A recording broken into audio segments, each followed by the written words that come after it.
अस्सलाम वालेकुम friends, welcome back to Top Smarties. Drama serial Umme Ayesha. Ehtesham का करैक्टर तो घटिया से घटिया तरीन होता जा रहा है। पहले जवेरिया के पीछे था, अब माँ के समझाने के बाद आयशा से मंगनी तो कर ली, लेकिन जाहिर सी बात है अभी उसके दिल में आयशा के लिए कोई जगह, कोई मकाम नहीं, मोहब्बत नहीं, चाहत नहीं, कोई एहसास नहीं। लेकिन फिर भी रात गए वो आयशा को फ़ोन करते हुए कहने लगा, अब हमारी मंगनी हो चुकी है तो मेरे कमरे में आ जाओ, सब सो गए हैं। आयशा तो हैरान हो गई, ये क्या कह रहे हैं आप? अब यहाँ पर एहतशाम तो जैसे किसी अब्रॉड में रहता है, कहने लगा, क्या अजीब बात कर रहा हूँ मैं, मंगनी हो चुकी है हमारी। मंगनी और शादी के दौरान का ये वक्त काफ़ी हसीन होता है, इसे यादगार बनाना चाहिए।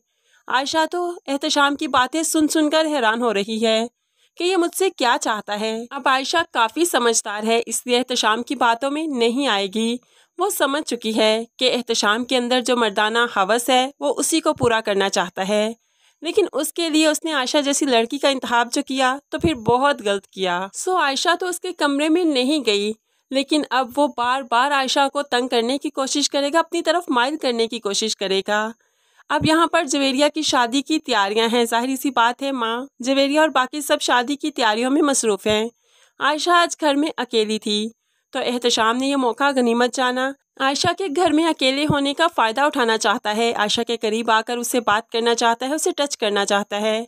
लेकिन आयशा इन सारी बातों से घबरा गई, क्योंकि आयशा महरम ना महरम का फ़र्क बहुत अच्छे से जानती है। आयशा तो डरी सहमी रोने लगी। लेकिन फिर जब अल्लाह अपने नेक बंदों की मदद करना चाहता है तो कैसे मुमकिन है कि अल्लाह के नेक बंदों को कोई नुकसान पहुंचा जाए। तभी तो अल्लाह ने असवंत के रूप में एक फरिश्ता भेज दिया। और यहाँ पर आयशा जो रो रही थी तो एहतशाम भी पास था। एहतशाम तो असवंत को देखते ही कहने लगा, ऐसी कोई बात नहीं है, छोटी सी बात की बस रोने लगी, मैंने कुछ नहीं कहा। अब असवंत जानता है कि आयशा कितनी पाक पास, कितनी दीनी है, इसलिए तो वो ज़ोरदार थप्पड़ एहतशाम के मुंह पर दे मारता है और उसके बाद आयशा को अपने घर ले जाता है कि जैसे ही तुम्हारे घर में सब आएंगे मैं तुम्हें बाहिफाजत छोड़ जाऊंगा।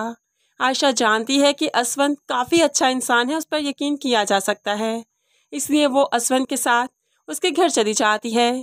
यहाँ पर यास्मीन के गले लगकर बहुत रोई। फिर असवंत यास्मीन को सब कुछ बताता है। ऐसे में यास्मीन को तो एहतशाम पर बहुत गुस्सा आया। अपने कमरे में बिठाती है आयशा को, जो ज़ारों कतार रो रही थी।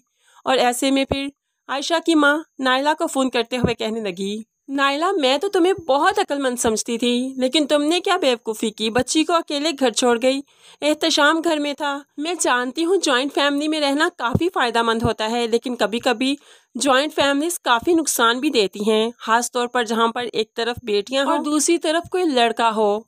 अब नासिया भी नाइला के फ़ोन के साथ कान लगाए यास्मीन की बातें सुन रही थी, तो यास्मीन से नाइला कहने लगी, जल्दी बताओ तुम आहर क्या कहना चाहती हो, मेरी सांसें अटक रही हैं, मेरी जान निकल जाएगी। ऐसे में यास्मीन आज की सारी कहानी जब सुनाती है तो नाइला के पैरों तले से भी ज़मीन खिसक गई। नासिया को तो बहुत गुस्सा आया, जल्दी से एहतशाम के पास गई, उसके मुंह पर रख कर थप्पड़ मारा और कहने लगी, तुमने जैसे आयशा को समझा है वो वैसी नहीं है, वो जैसी दिखती है वैसी ही है, तुमने उसे पहचानने में गलती की। ऐसे में एहतशाम शर्मिंदा तो हुआ, लेकिन कहने लगा, मैंने आयशा से कोई ऐसी बात नहीं की, वो छोटी सी बात का बतंगर बना रही है। लेकिन ये तो आयशा ही जानती है कि एहतशाम की नीयत क्या थी। वो तो मंगनी के बाद से ही चाहता है कि आयशा उसे कहीं भी अकेले में मिले और वो भरपूर फ़ायदा उठा सके। लेकिन आयशा चूंकि खौफे खुदा रखती है, इसलिए उसके हाथ नहीं आई। और फिर जब इज्जतों की हिफाजत अल्लाह करे तो इंसान कुछ नहीं कर सकता, इसलिए एहतशाम के सारे इरादे धड़े के धरे रह गए। और अब यहीं पर आयशा और एहतशाम की मंगनी तो टूट ही जाएगी और यास्मीन अब के बाद आयशा को कहीं नहीं जाने देगी, बल्कि अपनी ही बेटी बनाएगी, क्योंकि वो शुरू से ही आयशा को चाहती है, उसी को पसंद करती है। और अब तो असवंत भी आयशा को चाहने लगा है। सो इनकी अब जल्द अज जल्द शादी भी दिखाई जाएगी। ड्रामे की कमिंग एपिसोड्स काफ़ी इंटरेस्टिंग हैं। फ्रेंड्स, आने वाली एपिसोड का छोटा सा रिव्यू अगर पसंद आया तो वीडियो को लाइक शेयर ज़रूर कीजिएगा। मज़ीद वीडियोस के लिए चैनल को सब्सक्राइब करके साथ बेल नोटिफिकेशन ज़रूर प्रेस कीजिए, ताकि आने वाली हर वीडियो बहुत आसानी से देख सकें। अल्लाह हाफिज़।